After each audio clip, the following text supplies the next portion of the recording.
ano passado nós começamos com um projeto que estava de nós renenang, onde nós entrevista jovem que está bezig com um sonho e nós trazer delante de uma forma de documentário.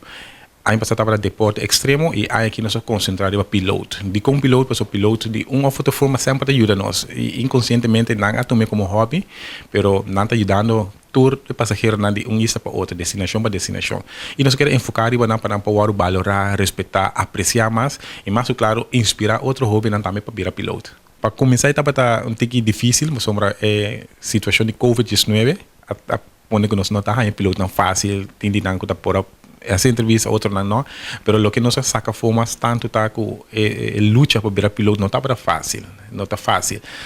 Ensinança que não tem boneiro, fiança para botar que não tem, e não quer divulgar muito, é muito importante para o nós em 10 episódios que te explica o processo para o que está tratando de virar piloto, pero dentro tem vários outros tópicos mais que nós trazemos, entre outros, torrent lead control, ground handling, número mais seção de aeroporto, onde nos ilustra que está piloto subida diariamente.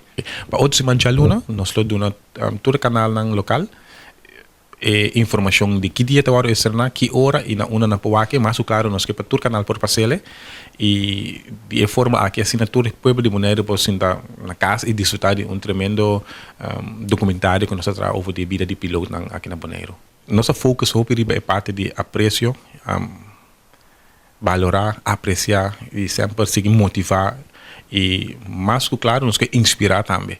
Pois mensagem que nós que saca fora do documentário aqui tá para outro rene não que o aqui para inspirar para por virar piloto. Assim nós podemos depender de nós mesmos rene não passe trabalho e mirando o documentário está hopi visto. Está hopi visto que o mensagem está vai embora trazer adiante de forma mais criativa possível.